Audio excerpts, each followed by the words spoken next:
Hey guys, Nick from Super Nintendo here to give you my thoughts on this book. It's called The Unofficial NES Famicom Compendium, that's a mouthful, by Bitmap Books. Now I actually kickstarted this book back in last year and it arrived in February, and now I feel kind of comfortable after I've read it a couple of times to give you my thoughts on it. So this book you can actually buy for about 30 British pounds, which comes out to about $37 American. Free shipping in the UK, but you'll have to spend an extra $12 to ship it to the United States. When you first get this book, you'll notice that the slipcase has this lenticular design. Here, let's see if we can get it to go here. So yeah, you can see it move.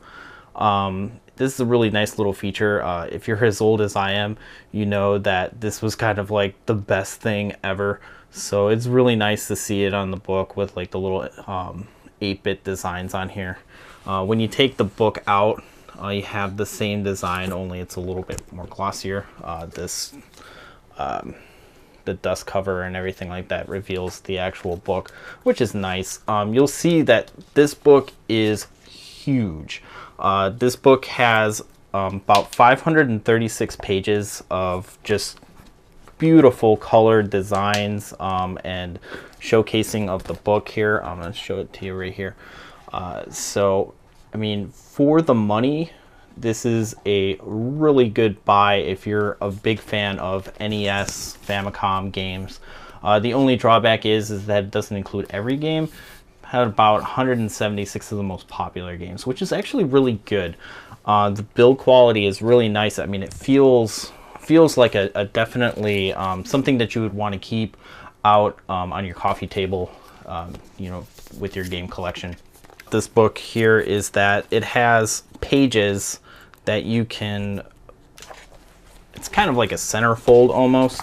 So you have this, which outlines Contra, and then it pulls out to reveal the entire first stage of Contra, or at least the majority of it. A little blurb right here where you can, you know, read about the game and everything like that, and it folds nice back up here. And what I really like too is that the pages are nice and glossy, and plus he pulled out, you know, all the stops with the you can see this is kind of like a metallic type paper. It's very heavy gauged paper.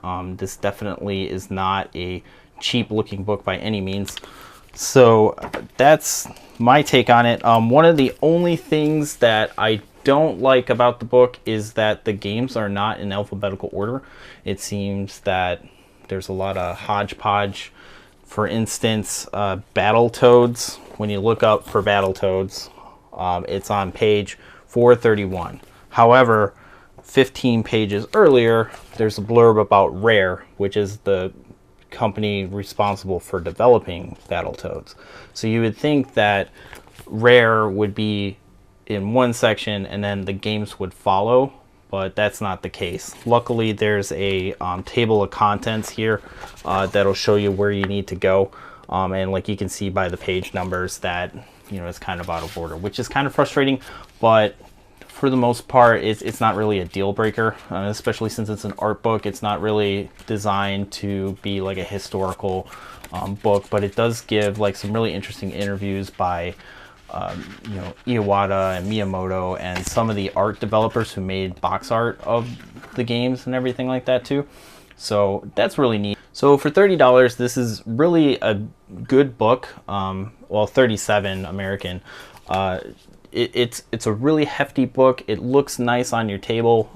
I suggest picking it up for yourself. That concludes another Super Nintendo review. I hope that you enjoyed it and found it informative. If you're new here, hit the subscribe button. And if you like this video, hit the like button.